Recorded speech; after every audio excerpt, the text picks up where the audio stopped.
Lieutenant Commander Jake Morrison stood on the bridge of the Earth defense ship Valiant and watched the stars shift in ways that should not be possible.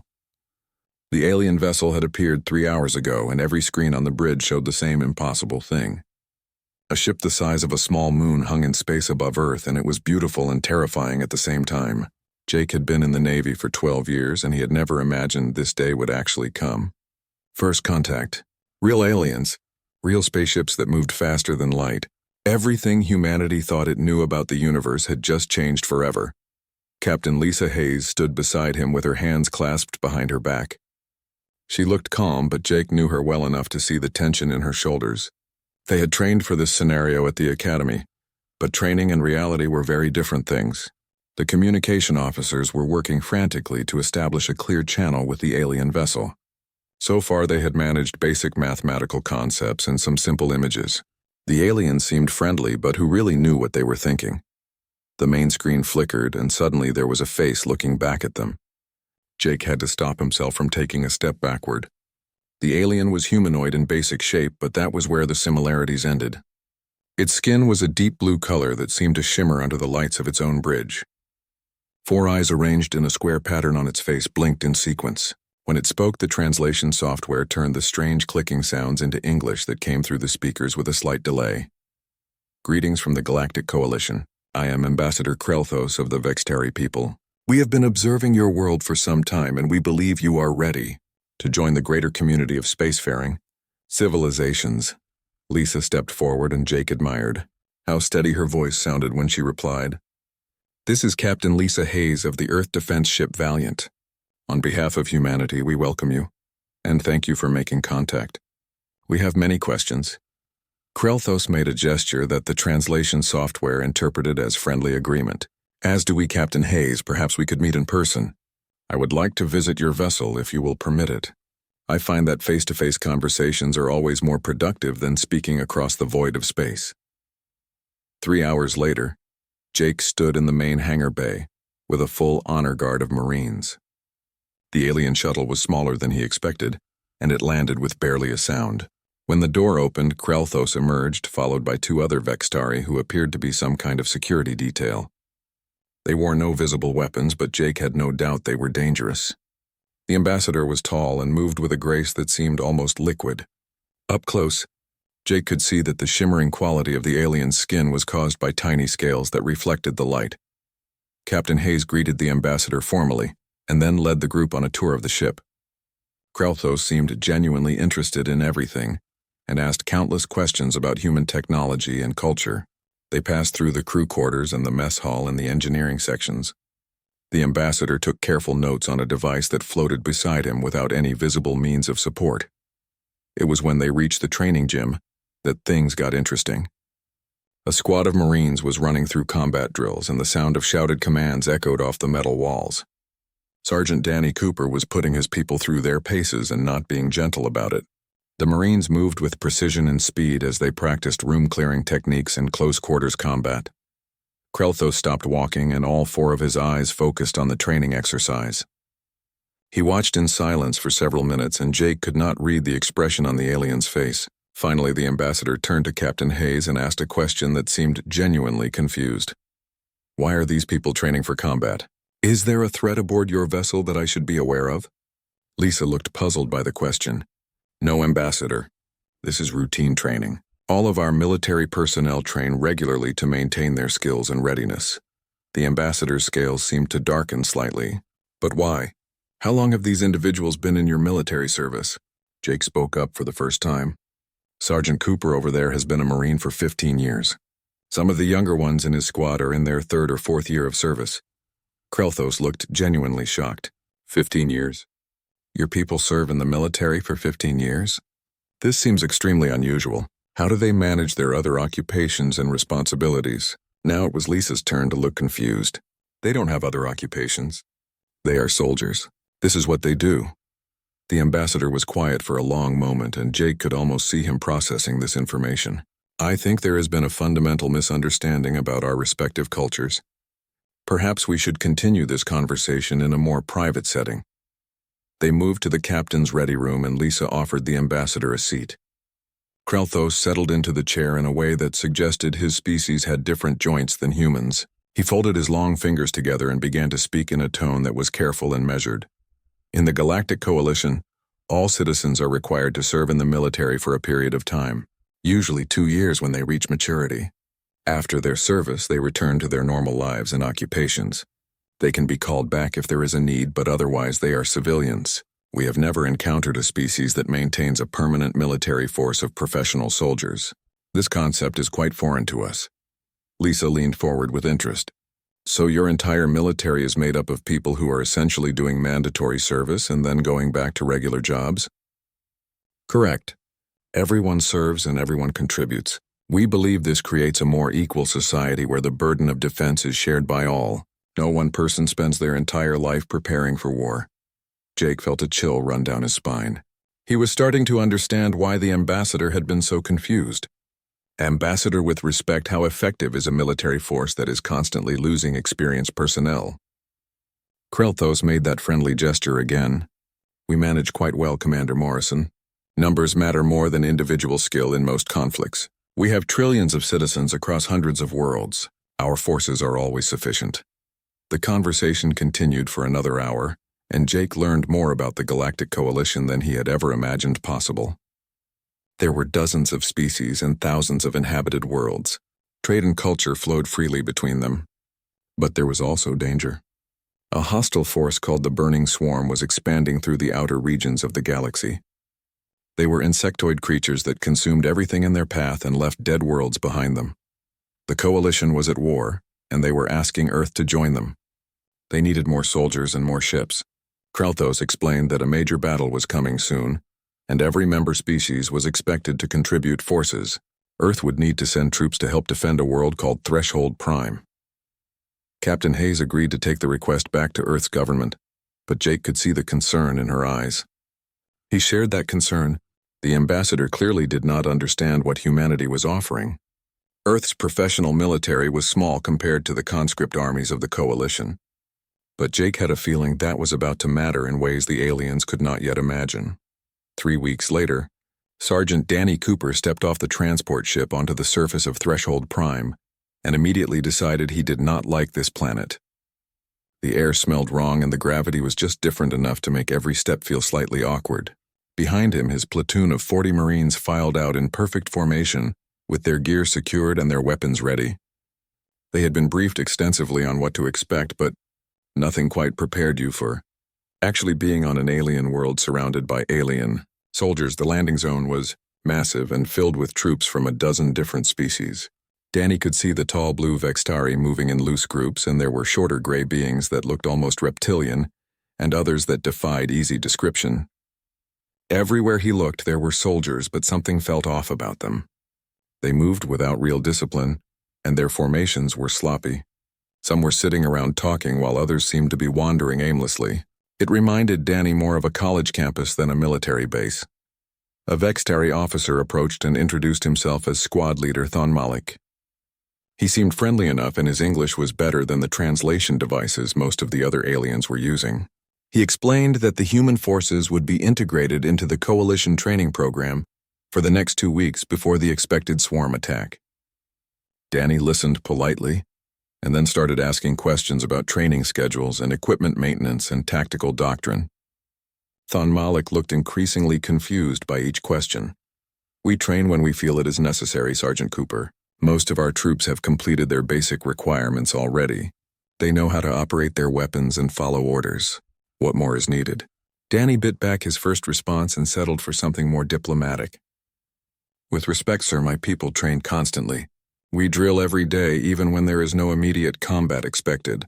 It keeps our skills sharp and our units coordinated." Thon Malik made a gesture that Danny was learning meant polite disagreement. "That seems excessive. Surely your troops deserve time to relax and enjoy themselves before battle. They will need their energy for the fighting to come." The next few days proved to be educational in ways Danny had not expected. The Coalition troops were enthusiastic and brave, but they lacked the kind of ingrained discipline that defined professional soldiers. During joint exercises, the differences became painfully obvious. The human Marines moved like a single organism, with each person knowing exactly where they needed to be and what they needed to do. The alien conscripts moved in loose clusters and constantly looked to their officers for guidance. On the third day, they ran a simple exercise clearing a mock building of enemy contacts. Danny's squad went first and executed the drill in 4 minutes with no mistakes. Every door was checked properly and every room was cleared in the correct sequence. Covering fire was provided exactly when and where it was needed. When the Vextari squad ran the same exercise, it took them nearly 15 minutes and they missed 3 simulated enemies who would have killed half the squad in a real fight. Thon Malik seemed embarrassed but also defensive. My troops did adequately. They completed the objective and most survived. In real combat, we would simply send more soldiers. Danny kept his face neutral, but inside he was horrified. The idea of just throwing more bodies at a problem until it was solved went against everything he believed about military operations. Soldiers were not disposable resources. Every life mattered, and every casualty was a failure of planning or execution or both. Lieutenant Commander Jake Morrison arrived at the base on the 5th day, and Danny was glad to see a familiar face. Jake had been promoted to commanding officer of the entire Earth contingent, which included 200 Marines, 50 Navy personnel, and a small armored unit with 6 tanks. It was a tiny force compared to the hundreds of thousands of coalition troops on Threshold Prime, but Danny had a feeling they would punch well above their weight. Jake immediately started attending the strategy meetings with Coalition Command, and what he learned there did not make him happy. The battle plans were crude and relied entirely on overwhelming numbers. The coalition generals simply planned to form massive defensive lines and absorb the swarm attacks until the enemy ran out of troops. Casualty projections were discussed casually, as if losing 30 or 40% of your forces was just the expected cost of doing business. During one meeting, Jake could not stay silent any longer.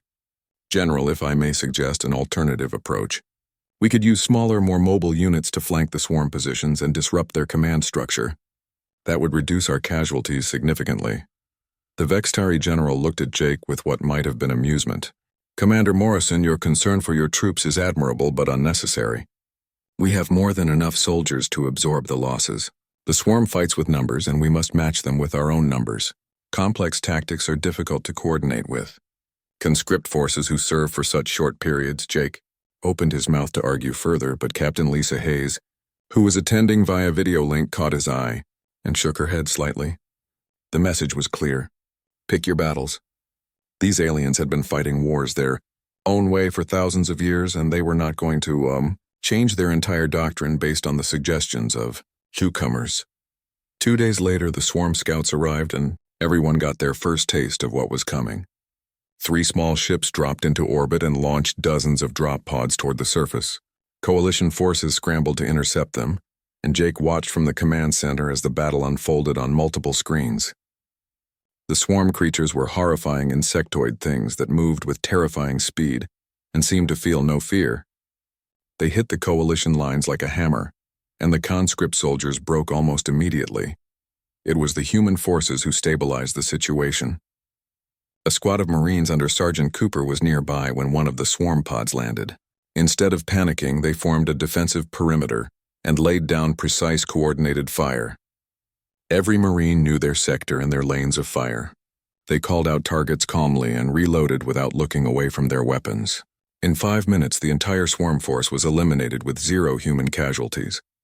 Thon Malik arrived after the fighting was over and stared at the dead swarm creatures in shock. How did you do this?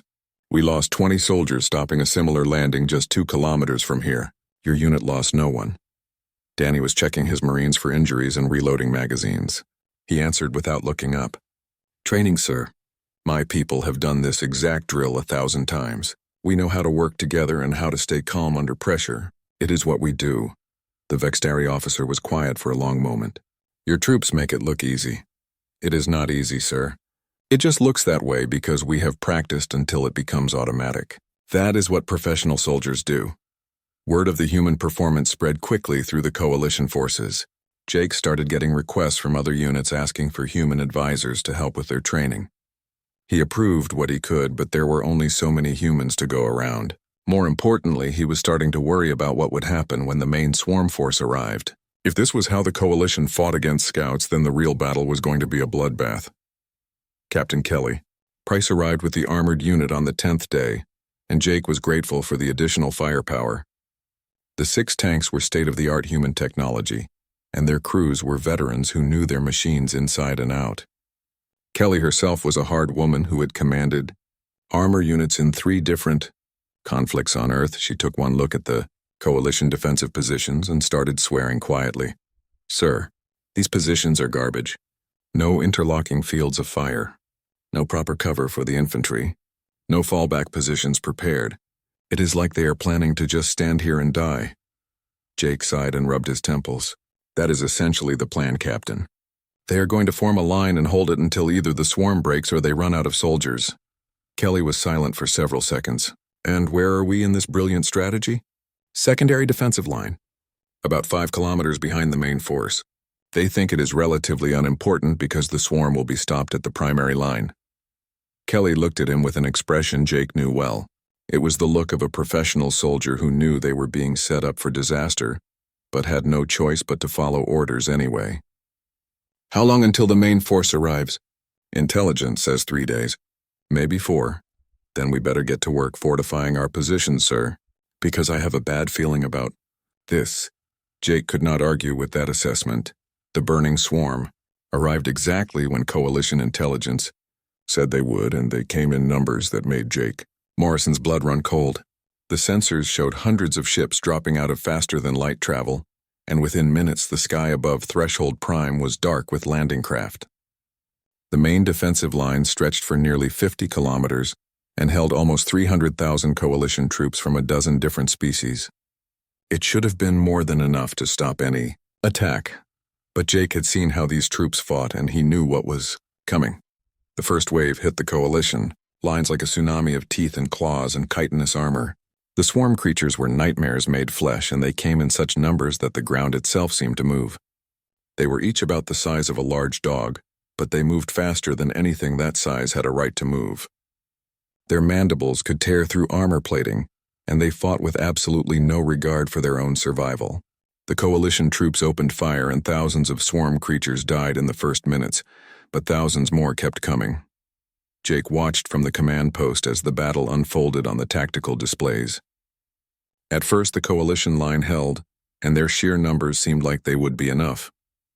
But then the cracks started to show. A Vextari unit on the left flank broke when the swarm overran their position, and suddenly there was a gap in the line. The creatures poured through like water through a broken dam. Coalition commanders tried to plug the hole by sending in reserve units, but those troops were just as poorly trained and they broke just as quickly. Within 2 hours, the entire left flank had collapsed and Coalition forces were streaming backward in complete disorder. Officers were screaming orders that no one was following. Soldiers were throwing down their weapons and running. The swarm sensed weakness and pressed their advantage. They wheeled their entire force toward the gap, and suddenly 300,000 Coalition troops might as well have been 300 for all the good they were doing. The command center erupted in chaos as generals argued about what to do next. Some wanted to retreat entirely, while others demanded they send in more troops to hold the line. No one seemed to have a coherent plan, and Jake realized with growing horror that the Coalition was about to lose this battle in the worst way possible. If the swarm broke through completely, they would reach the command center within hours, and then the planet would fall. Captain Lisa Hayes appeared on his communication screen looking grim. "Commander Morrison, the Coaliti. On Command has just issued a general retreat order.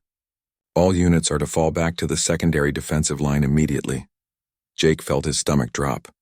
"Captain, the secondary line is our position. We have 800 personnel holding a line that was designed for 10,000 troops minimum." "I am aware, Commander. Coalition Command believes the swarm will be slowed enough by their pursuit of the retreating forces that reinforcements will have time to establish a proper defense at your location. You are ordered to hold that line at all costs." Jake looked at the tactical display and did some quick calculations in his head. The swarm would reach their position in less than 4 hours. The Coalition reinforcements would not arrive for at least 8 hours, and that was if everything went perfectly. His 800 soldiers would be alone against an enemy force that had just routed an army 50 times their size. "Understood, Captain. We will hold." Lisa's face softened slightly. "Jake, I am sorry. This is not fair to your people. Fair does not win battles, Captain. We knew what we signed up for.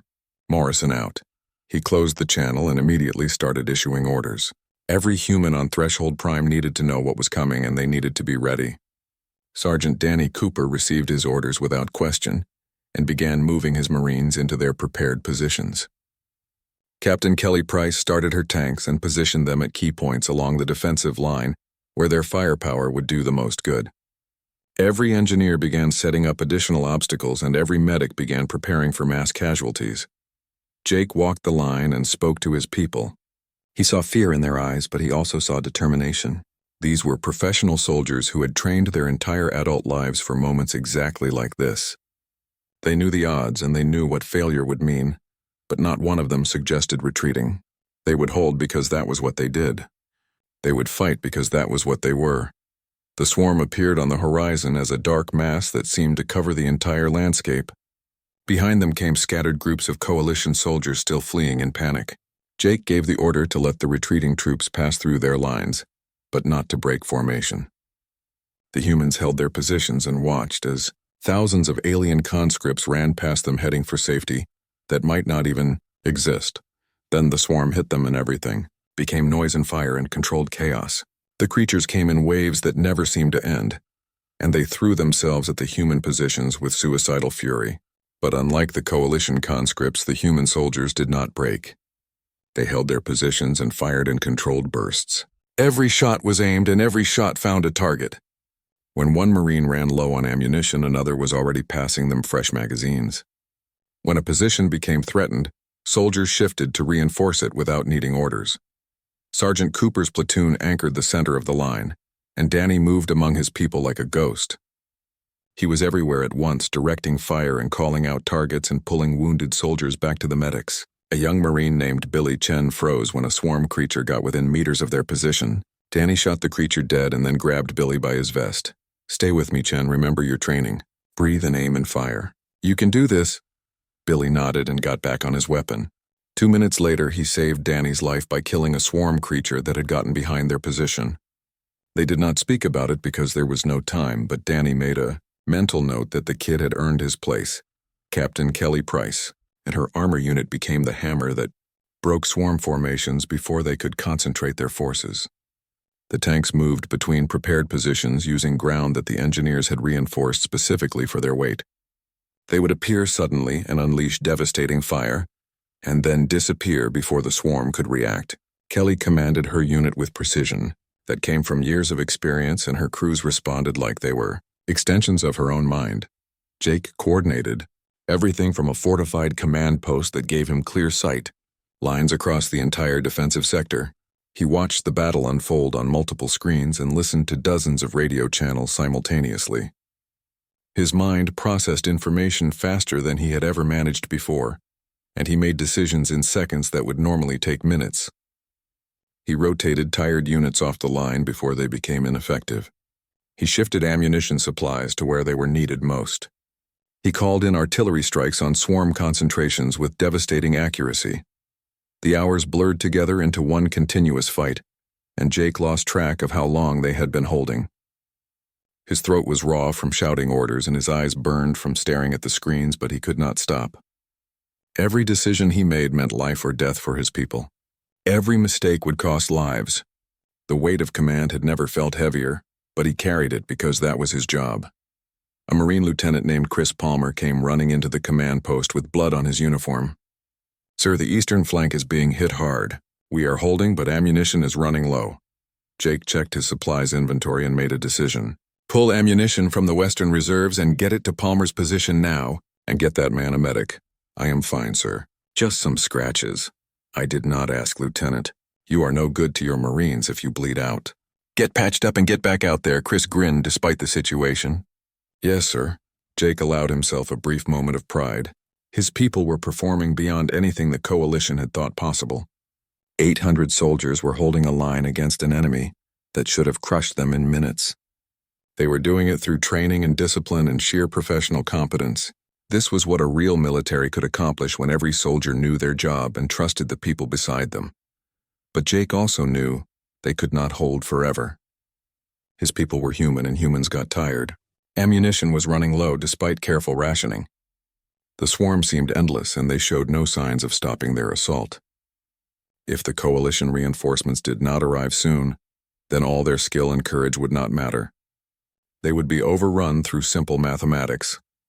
He looked at the tactical display one more time and saw something that made his heart race. The swarm was starting to shift their formations. They were pulling back slightly and massing for what looked like a major concentrated push. Jake realized with cold certainty that the enemy had figured out the humans were the key to the defense. If they could break this one position, then the entire planet would fall. Jake opened channels to every unit simultaneously. All personnel, this is Morrison. The swarm is preparing for a major assault on our positions. This is going to be the hardest fight of our lives. But I know every single one of you, and I know what you are capable of. We are professionals. We are warriors. We do not break and we do not run. Hold your positions and trust your training. We will get through this together. The acknowledgments came back from every unit, and Jake felt a fierce pride in these people who had volunteered to stand between civilization and chaos. The swarm began their final assault, and Jake Morrison prepared to show the galaxy what human soldiers could really do. The swarm's final assault came like a black wave that blotted out the horizon, and Sergeant Danny Cooper had maybe 3 seconds to prepare before the first creatures reached his position. He did not waste those seconds on fear or doubt because he had been trained to act, not to think, and his body moved on pure instinct. His rifle came up and he fired in steady 3-round bursts that dropped swarm creatures with mechanical precision. Around him, his Marines did the same, and the sound of coordinated gunfire was almost musical in its rhythm. The creatures kept coming and Danny kept firing, and somewhere in the back of his mind, he was counting rounds and calculating how long his ammunition would last. 30 rounds left in this magazine and 4 more magazines in his vest, and then he would be down to his sidearm. He had trained for this exact scenario dozens of times, and his hands moved through the reload process without conscious thought. Old magazine out and new magazine in, and charging handle pulled and back on target in under 2 seconds. To his left, a Marine named Steve Burke took a hit from a swarm creature that got through their defensive fire. The creature's mandibles tore into Steve's armor, and the Marine went down hard. Danny shot the creature off of him and dragged Steve back behind cover. A medic was there in seconds, and Danny was back on the line before Steve had time to scream. There was no time for anything except killing the enemy, and staying alive long enough to kill more of them. Lieutenant Chris Palmer was holding the eastern section, with 30 Marines, and they were fighting like demons. Chris moved up and down his line and directed fire with calm authority that kept his people focused. When a gap opened in their formation, he moved soldiers to fill it before the swarm could exploit the weakness. When ammunition ran low, he redistributed supplies from soldiers who had better cover to those who were most exposed. He had been an officer for only 3 years, but he led like someone who had done this their whole life. Captain Kelly Price saw the swarm concentration forming up for another push, and she made a decision that would either save the line or get her entire unit killed. She ordered her tanks to advance directly into the enemy formation instead of staying in their defensive positions. Her crew chiefs thought she was insane, but they followed orders because that was what professionals did. The 6 tanks roared forward and slammed into the swarm mass like hammers, hitting glass.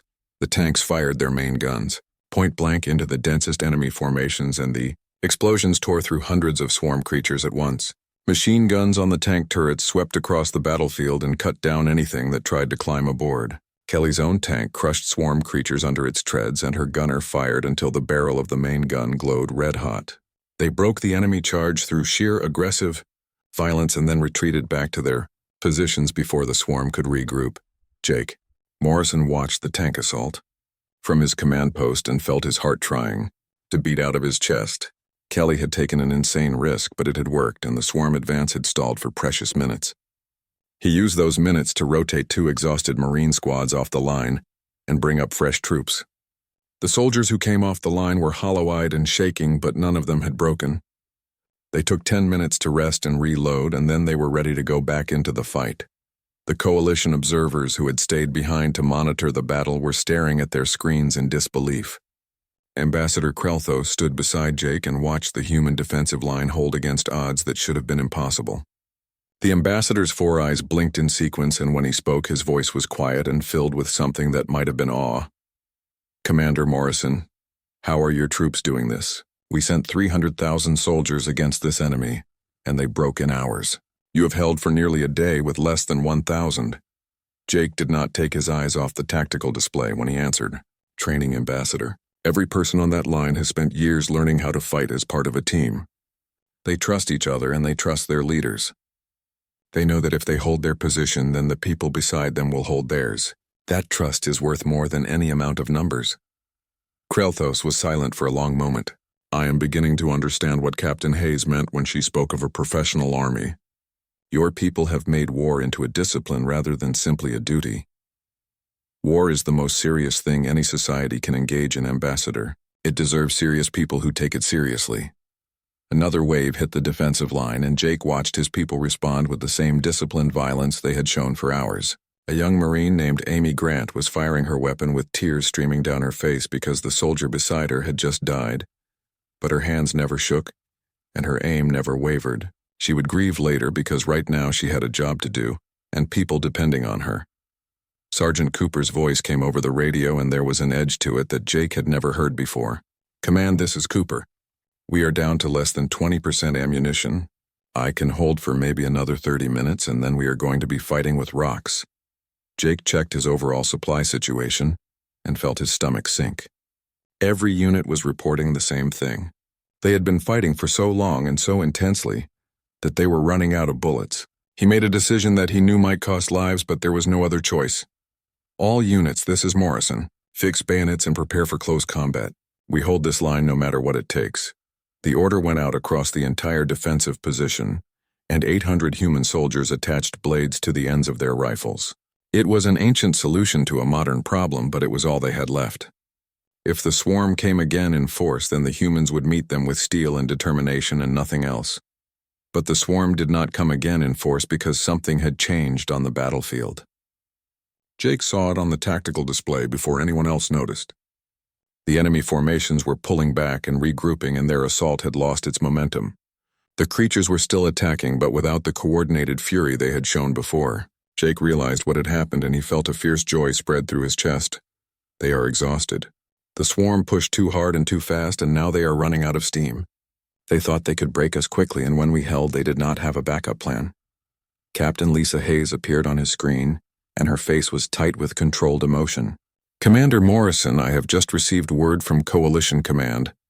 Reinforcements are arriving now. They will reach your position within 20 minutes. You did it, Jake. You held. Jake wanted to collapse into his chair, but he kept his voice steady when he replied. My people held, Captain. I just told them where to stand. The next 20 minutes were the longest of Jake's life because he knew that battles could turn on seconds, and 20 minutes might as well be 20 hours. But his soldiers held their positions, and the swarm seemed confused by the sudden arrival of fresh coalition forces. The enemy had expected broken defenders, and instead, they found themselves caught between the human position and thousands of alien soldiers who had finally learned what a defensive line was supposed to look like. The coalition, forces who came back into the fight, were not the same troops who had fled hours before. They had watched the humans stand from safe positions, and they had seen what real soldiers could accomplish. The conscripts formed up properly this time and held their positions when the swarm tested them. They followed their officers and supported each other, and slowly the tide of battle began to turn. Jake finally allowed himself to walk the defensive line and see the cost of their victory. Every position was scarred with blast marks and covered in spent shell casings. Exhausted soldiers sat or lay where they had fought because they did not have the energy to move. Medics moved between them, treating wounds and offering water and quiet words of encouragement. The price had been high, but not as high as Jake had feared. His people had suffered 18% casualties, which was terrible, but not catastrophic. They had held. He found Sergeant Cooper sitting against a barrier with his rifle across his knees. The sergeant's face was gray with exhaustion, and there was blood on his uniform from a dozen minor wounds. When he saw Jake, he tried to stand, but Jake waved him back down. Stay seated, Sergeant. You have earned the rest. Danny managed a tired smile.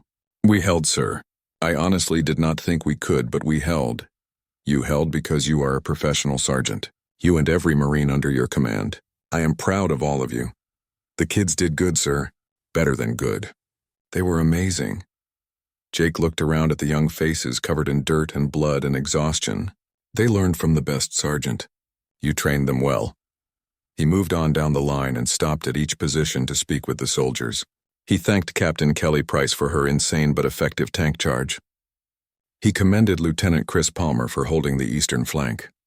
He spoke to privates and corporals and specialists and made sure each one knew that their contribution had mattered. Leadership was not just about giving orders. It was about seeing your people and letting them know they were valued. Ambassador Krelthos found him an hour later, as Jake was finally allowing himself to sit down and drink some water. The Vextari diplomat looked shaken and his scales had lost some of their shimmer. He sat beside Jake without asking permission and stared out at the battlefield.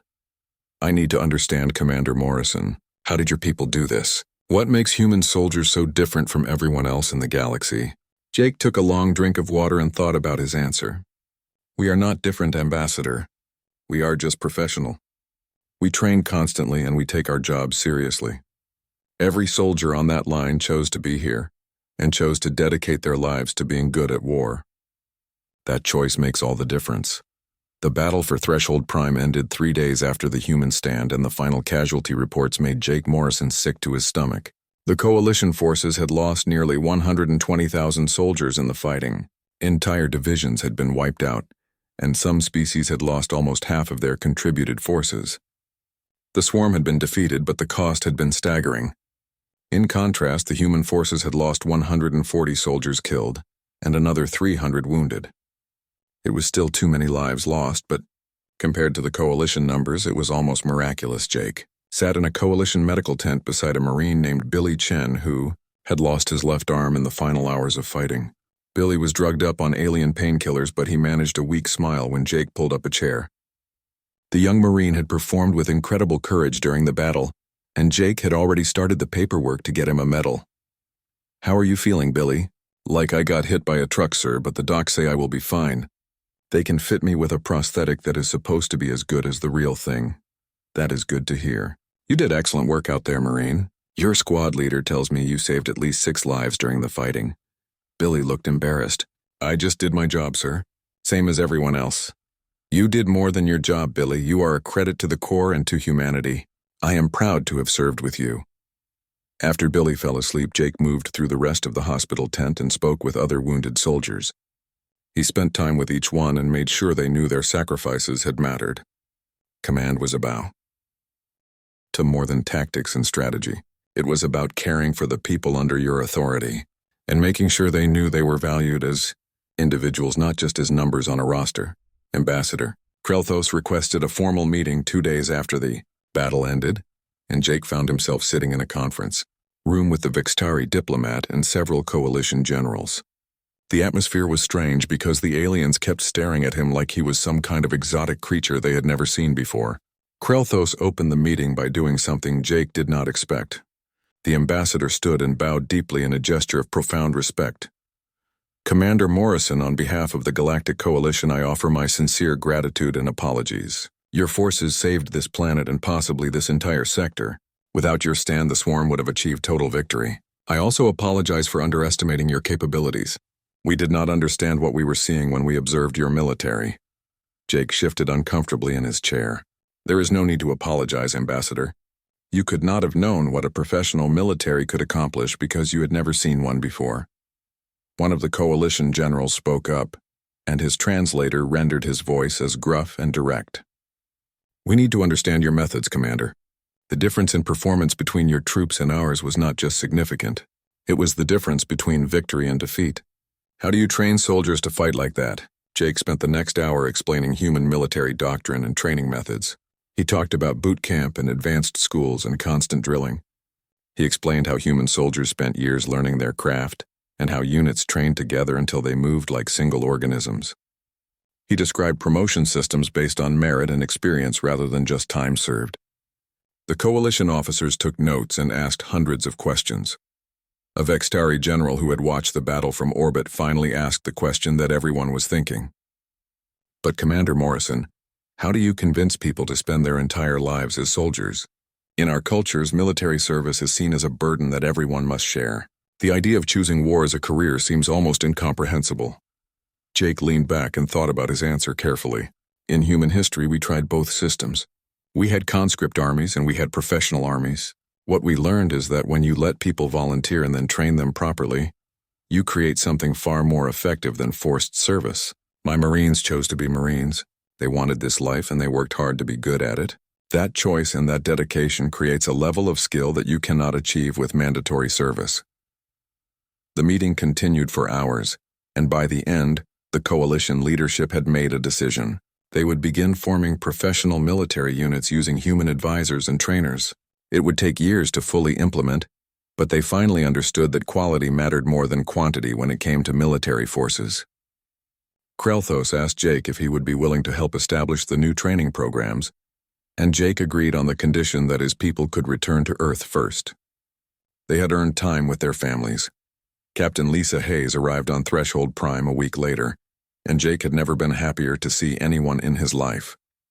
She brought news from Earth, and it was all good.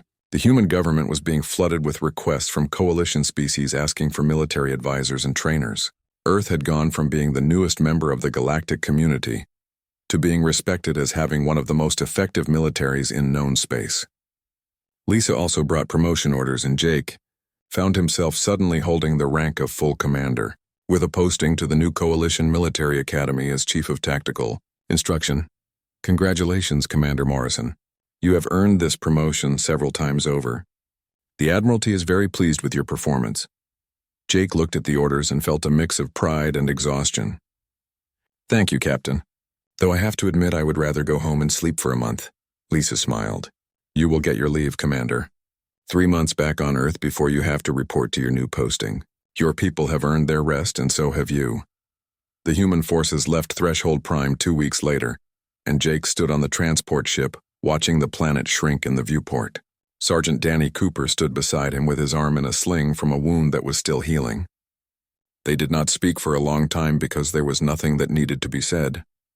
They had done the impossible, and they had proven something important about humanity. Sir, can I ask you something? Of course, Sergeant. Do you think the Coalition will really change? Will they actually build professional armies like ours? Jake considered the question. I think they will try, Danny. They saw what we accomplished, and they understand now that their old methods were not working. Change will not happen overnight, but it will happen. We showed them a better way. Danny nodded slowly. I hope you are right, sir. A lot of good people died in that battle, Coalition and human. It would be nice to think their deaths meant something more than just winning one fight. They meant everything, Sergeant. They meant the galaxy learned that there is a better way to defend civilization. They meant that maybe fewer soldiers will die in the next battle, because the Coalition will fight smarter instead of just throwing bodies at the problem. Never doubt that what we did here mattered. Back on Earth, Jake spent his leave time visiting the families of the soldiers who had died under his command. It was the hardest duty he had ever performed, but it was also the most important. He sat in living rooms and at kitchen tables and told parents and spouses and children about how their loved ones had died as heroes. He made sure each family knew that their soldier had been valued and respected, and that their sacrifice had saved countless lives. The mother of a young Marine named Chris Wade asked Jake a question that stayed with him long after the visit ended. Commander Morrison, my son always said he was proud to be a Marine. He said it was the most important thing he would ever do with his life. Was he right? Jake met her eyes and spoke with absolute conviction. Ma'am, your son was one of the finest Marines I ever had the honor to serve with. He stood between civilization and chaos, and he never wavered. Yes, ma'am, he was absolutely right. What he did mattered more than most people will ever understand. 3 months later, Jake reported to the Coalition Military Academy and found himself standing in front of a classroom filled with young aliens from a dozen different species. They were the first class of what would become the Coalition's professional military, and they looked at him with a mix of curiosity and uncertainty. Jake took a deep breath and began his first lecture. My name is Commander Jake Morrison, and I'm here to teach you how to be professional soldiers. This will not be easy, and many of you will want to quit before we are done. But if you stay and if you learn what I have to teach you, then you will become something rare in this galaxy. You will become warriors who can stand against any enemy and protect the people who depend on you. The galaxy has fought wars with conscripts and citizens doing their duty for thousands of years. That ends now. You are going to be the first generation of professional soldiers in Coalition history, and you are going to change everything. A young Vextari in the front row raised his hand. Commander Morrison, why did you choose to become a soldier? You could have done anything with your life. Why choose war? Jake smiled because it was a good question. Because someone has to stand between the innocent and those who would harm them. Because military service is too important to leave to amateurs. Because when done properly, being a soldier is one of the most honorable professions that exists. I chose this life because I wanted to be good at something that mattered. I hope all of you will make the same choice. The classroom was silent for a moment, and then every student sat up straighter in their chairs. Jake could see the understanding dawning in their eyes. They were beginning to grasp what it meant to be a professional. They were starting to understand why humans fought the way they did and why that made all the difference. Over the following months, Jake trained hundreds of coalition soldiers in human tactics and methods. Sergeant Danny Cooper joined him as the chief instructor for small unit operations. Captain Kelly Price arrived to teach armored warfare. Slowly but surely, the coalition began to build a real professional military force. The change was not easy, and there was resistance from those who preferred the old ways. But the Battle of Threshold Prime had proven beyond any doubt that the human approach worked. Years later, Jake would look back on that first battle as the moment everything changed. The day 800 human soldiers held a line that should have required 10,000 troops. The day the galaxy learned that professional soldiers could accomplish the impossible. The day that Jake Morrison and his people proved that when you need someone to stand between civilization and darkness, you do not want conscripts doing their mandatory service. You want professionals who have dedicated their lives to being good at war. That was the day Jake learned that the phrase professional army meant something far more important than he had ever realized. It meant the difference between victory and defeat, between survival and extinction, between hope and despair. It meant everything.